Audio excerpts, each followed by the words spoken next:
हाँ भाई final year. तो हम लोग बात कर रहे थे यहाँ पर फिश के हार्ट के बारे में, ठीक है। तो फिश में जो हार्ट है मेनली 4 चैम्बर्ड है। कौन कौन से होते हैं? Atrium, auricle, ventricle, sinus venosus and conus arteriosus, ठीक है। सबसे पहले हम लोग यहाँ बात कर रहे थे आपके कोनस आर्टेरियोसिस के बारे में, पेरिकार्डियम के बारे में तो क्लियर ही होगा आप लोगों को अब, है ना। तो साइनसस वेनोसिस जो है इसमें प्रेजेंट होती हैं आपकी कुछ सेमी ल्यूनर वॉल्व्स, ठीक है। और सेमी ल्यूनर वॉल्व्स जो हैं ये इसमें प्रेजेंट होते हैं आपके ट्रांसवर्स रो होती है। ये क्या होती है? ट्रांसवर्स रो में प्रेजेंट होती है ये, ठीक है। ये देख रहे हैं ना, ये क्या क्या है आपकी सेमी ल्यूनर। सेमी ल्यूनर मतलब समझते हैं? चंद्राकार जिसे हम बोलते हैं, है ना। ल्यूनर शेप क्या होती है? ये जो चंद्राकार होती है ना ये, ठीक है ना।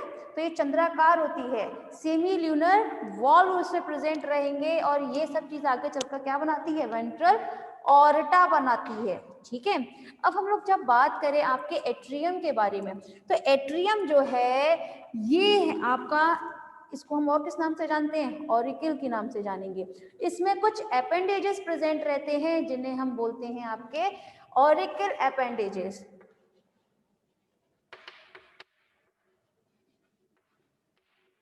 ऑरिकल अपेंडेजेस प्रेजेंट रहते हैं। ये ऑरिकल अपेंडेजेस होने की वजह से ये जो आपका एट्रियम होता है ये आगे जाकर किसमें खुलेगा? आपके वेंट्रिकल में खुलता है, जिसे हम बोलते हैं ऑरियो,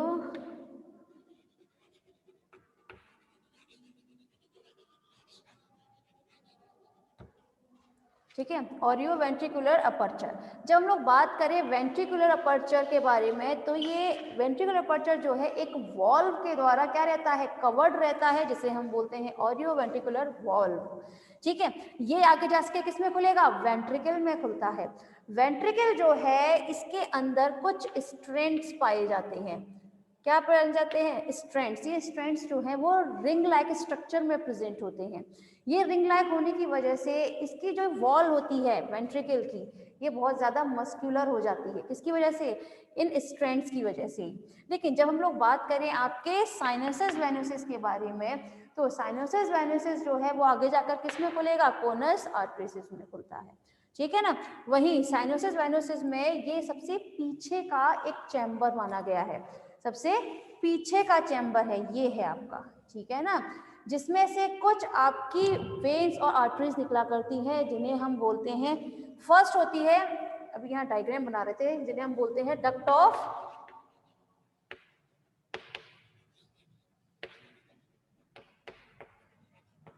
ऑफ क्यूवेराई। और यहाँ नीचे की तरफ, ठीक है, यहाँ नीचे की तरफ जो प्रेजेंट रहती है इसे हम बोलते हैं आपका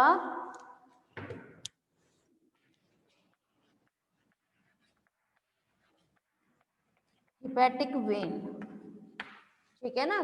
तो यहाँ पर ये हिपैटिक वेन जो है ये तो आपके साइनोसिस वेनोसिस के पीछे की तरफ, पीछे की समझते हैं ना, वहां प्रेजेंट होती है। वहीं जो आपके डक्ट ऑफ क्यूविरस है वो आपकी कुछ इस शेप में प्रेजेंट रहेगी। इसे रफ कर दें, ये तो क्लियर होगा। अब जरा इसका ही अगर हम लोग टीएस देखें तो हमें कुछ किस डायरेक्शन में, मतलब किस तरह से दिखाई देता है वो जरा बात करते हैं।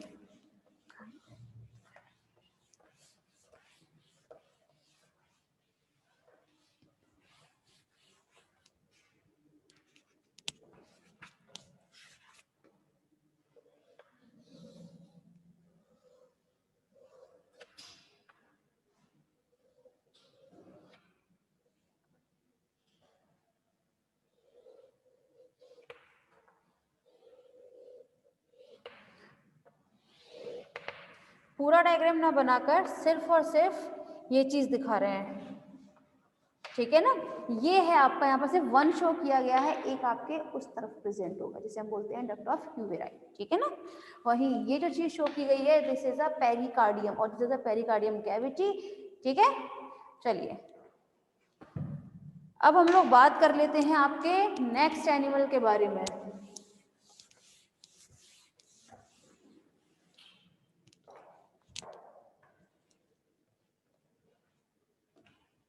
Next is frog.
हाँ भाई, यहाँ हम लोग बात करने वाले हैं फ्रॉग के हार्ट के बारे में।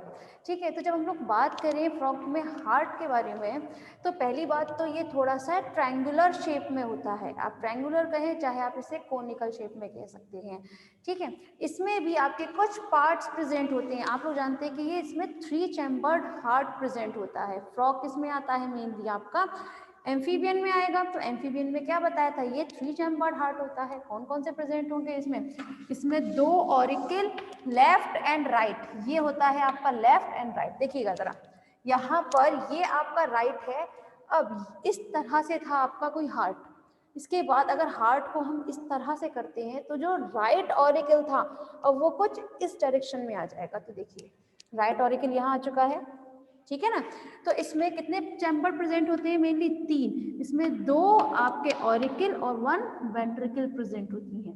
ठीक है, कौन कौन से होती हैं? Right auricle, left auricle and 1 ventricle. जब आप लोगों को पता है कि हार्ट जो है वो थोड़ा सा रेडिश कलर में होता है। ठीक है, वेंट्रिकल जो है ये थोड़ा सा गुलाबी कलर में देखने को मिलता है। ठीक है, वहीं जब हम लोग बात करें आपके ऑरिकल की, तो इसमें ऑरिकल कौन कौन से हैं? Left and right. देख सकते हैं इसमें जो राइट ऑरिकल जो है वो थोड़ा लेफ्ट ऑरिकल की अपेक्षा थोड़ा सा बड़ा होता है ये। ठीक है ना, थोड़े से बिग साइज में देखने को मिलता है। ठीक, वहीं जो लेफ्ट ऑरिकल जो होता है वो हमेशा इससे थोड़ा सा छोटा ही हम लोग ड्रॉ करते हैं। इन दोनों के बीच में एक सेप्टम प्रेजेंट होता है जो इस राइट ऑरिकल और लेफ्ट ऑरिकल इन दोनों को थोड़ा सा अलग करता है, जिन्हें हम बोलते हैं इंटर ऑरिक्यूलर सेप्टम। क्या बोला जाता है? Inter auricular septum. ठीक है, वहीं आपके ऑरिकल और वेंट्रिकल इन दोनों को जो अलग करता है एक सेप्टम ही, एक वॉल्व ही इनको अलग करता है, जिन्हें हम बोलते हैं कोरोनरी सल्कस। क्या बोलते हैं? कोरोनरी सल्कस बोला जाता है। वहीं एक और चैम्बर प्रेजेंट होता है, ये भी आपका कैसा होगा? एसेसरी चैम्बर के फॉर्म में प्रेजेंट रहेगा, जिसे हम बोलते हैं ट्रंकस ऑरियस। ठीक है ना, क्या बोलते हैं? ट्रंकस आर्टरियोसिस। ये ट्रंकस आर्टरियोसिस जो है ये हमेशा राइट ऑरिकल की तरफ से आगे बढ़ता है। ठीक है भाई, राइट ऑरिकल की तरफ से आगे बढ़ता है। इसे खोल दीजिए चाहे तो, कुछ दिखेगा भी नहीं। सर ये तो बंद हो गया।